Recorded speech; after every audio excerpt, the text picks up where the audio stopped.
abasajja bajja kukozesa nnyo nga bwe bakulekawo mpaka bw'onaayiga bino bye ŋŋenda okugamba olwaleero. Ebiseera ebisinga abakazi tulina ekizibu tetumanyi ddi lwe tulina kwegatta n'abasajja, tetumanyi ddi lwe tulina kwewa abasajja, tetumanyi ddi lwe tulina kukola bintu ebimu nga tubikolera abasajja be twakasinkana.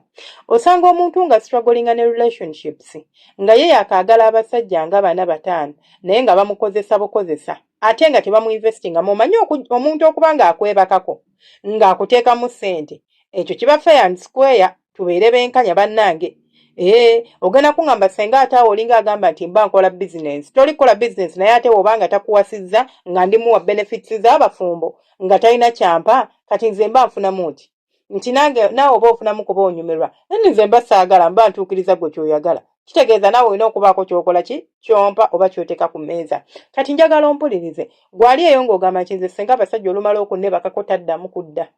Omusajja yenna mu nsi muno kasita omuwa ekintu ng'okimuwadde buwi justifa nga takikoleredde tagenda kivaliwenga, tagenda manya nti kya mugaso. Ate ekirala abasajja simanyi kibalimu ye kigenda mujjira mu mutwe nti nga naawe bw'omwanguyidde n'abalala bw'obakwanguyiza, nti nga bw'omwanguyiza n'abalala bw'obakola era agenda kulebbolingako ekya luzuuma nti sikkiriziganya nakyo kubanga naawe neebaseeko nga wakandaba naawe oli luzi. Kitegeeza birds of the same feathers flock together, tufaanagana. Naye kuba gwe wejjamu kubanga oli musajja n'oteekamu nze okuba nti nze nandiganye nandyekomyeko naye siri kwogerako ebyo leero, sigenda kukomerera nsonga eyo. Ensonga yange eri emu, buli bw'otandika okuwa omusajja benefits z'obufumbo nga temuli bafumbo, bino bisuubire mu relationship yo. Omusajja yaakakulaba tonnamumanya kyenkana kigenda wala, omulabidde weeks 2 weeks 3 otandise okumweyambulira, atandise okwebakako, tomumenye namu yadde omulaze nti it's just snapping his fingers and you are at his mercy, like omuwadde ebijanjaala akubye. Kati osuubira mbu omusajja oyo bw'akuwa value tagenda kuvaliwenga, agenda kukozesa nga takutaddemu yadde n'ekikumi kubanga benefits ze yandibadde asasulira oba ze yandibadde afuna through hard sweat tazifunita tokimuteereddeewo. You did not set the bar for him. Gw'olukwanya n'agamba I love you n'akusweetinga n'ebigambo 2-3 nga kukozesa mukyamuka. Bakyala mukyamuka. Ogenda kuŋŋamba nti nze senga ne bwemba mma mukwano. Omusajja bw'akwebakako ng'omuzunzizza emyezi 3 tekifaanagana musajja akwebaseko ng'omuzunzizza ennaku 2. Anti senga ne waba ayagala kwebakako era ajja kwebakako akoleko kituufu era nkikkiriziganya naawe. Naye omusajja asobola okujja n'ekiruubirirwa eky'okundekawo olw'okuba nti muwadde obudde n'ayogerako nange n'anyumyako nange ky'oŋŋamba ku myaka gy'oliko tugiwulirangako. Towulira nkomboozi sifanaganako bwesityo. N'akyusa tayimingi n'ava ku mission eyali yamuleeta nti yali azze kumpitamu nga kye kiruubirirwa kye naye agenda okutuuka n'alaba nti ono nno omuntu alimu embavu. Munnange n'akkakkana n'atabaako kyakola kukulumya era n'akulaga nti relationship kamwe kagenda kola ki? Kagenda kutambula bulungi nnyo. Nga yali azze ng'ekigendererwa tekyali ekyo. Namba 2. Namba esooka lekerawo okuwa omusajja by'atakoleredde. Stop giving relationship benefits too early. Omusajja muleka abikolerere. Bw'atabikolerera then kigenda obbaawo. Ekirala ignoringa red flags nga naawe ozirabirako ddala. Omusajja n'ajja n'akugamba nti nnina omukyala njagala gwe nga njagala kwebakako. Ate nze simanyi na kiba complaining ate mmwe omuntu.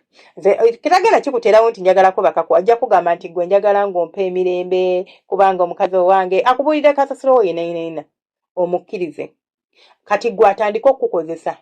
Alina omukyala waka gwawe ekitiibwa gwa respect ya gwataagala n'amanyeeko ku kinanaganizize. Igoli eno kukwankinga nnyonta ye.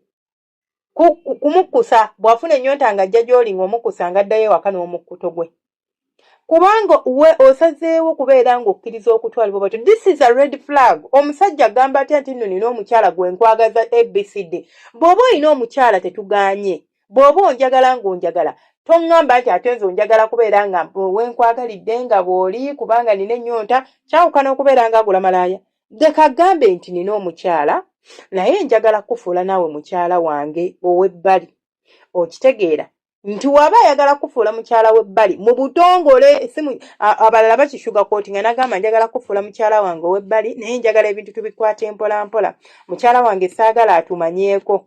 Kitegeeza era akukukusa nga lwaki tubikwata mpola mpola ky'oŋŋamba nti we yasaliddewo okujja okukwana afune gwe nga namba 2 yabadde tategeera nina girlfriend naye njagala tubikwate mpola mpola kati gwe n'ogamba nja kukola buli kimu afuuke wange girlfriend wa mumwerabize maama anti mukola buli kimu kwe kumuwa ebijanjaalo akube bw'anaamala obbikubanga akusuulawo ng'ekyo kiwedde. Stop ignoring red flags zitambula kubanga eyo teriiko yadde n'akagibiseeko yeeraga. Namba 3 kwe kukkiriza omusajja okusuubiza n'atatuukiriza ate n'osigala ng'okyamukkiririzaamu. Empty promises. Kubanga atuuka n'akimanya nti gwe oli wa kulimbalimba kubanga aba akulimba bw'oŋŋamba ekintu n'otakituukiriza kitegeeza oba olimba si bwe guli. Ezo ze tuyita empty promises. N'akulimbalimba n'okkiriza n'akugamba kano n'okkiriza wenna ng'oli awo gwe buli kye bagamba okkiriza bukkiriza toliimu yadde akagaana yadde bakira batya kigenzi yadde okuwalira buli kye bagamba kyokkiririzaamu olaba nga kituufu olaba nga omukazi alinganga naye katondawo mulekeraawo okukkiririza mu bintu ng'ebyo otherwise ogenda kwesanga ng'omusajja kukozesa bukozesa akwebakako bwebasi tolina kyomufunyemu anti akugamba nja kutwala e Dubai nja kugulira kino nja kutwala e London nja kukola bwenti n'ogamba banaye kati nemmala mmuwaako lwaki tomuwerako e London gyagala okutwala lwaki omuwerako e Uganda ng'omuwa ate newe muti we muli. Ekirala mu relationship eyo gwakola sacrifices omusajja wakamufuna omusajja nga wakamufuna ebiseera ebisinga wabanga ddala akwagalira nga akuvaliwe nga ateekamu effort akola buli kimu ekisoboka mu maanyi ge okulaba nti at least asobola okukuwa ekyo ky'osinga ekyo kirungi kubanga ayagala kukumakiza ayagala kulaga nti akwagala naye effort yagiteekamu for 1 week olwakakasa nti amaze okuhuukinga n'akusuulawo kati buli kimu gwatoba relationship okakankake omanyi okugikaka ng'agamba my last resort kamwebakeko ajja kutereera bwe naamwebakako nesimu obudde ajja kundeka ng'akwebakako ng'era osigala omwesibyeko bwe batyo babakozesa.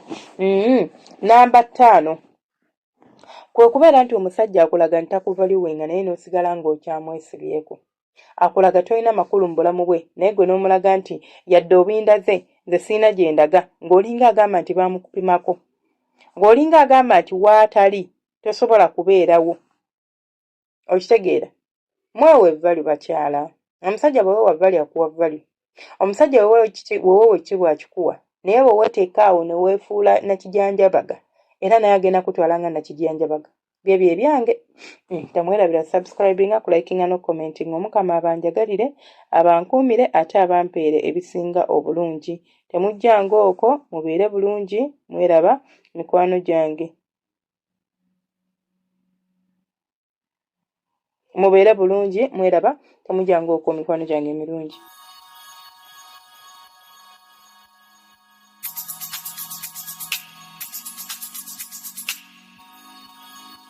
Yeah.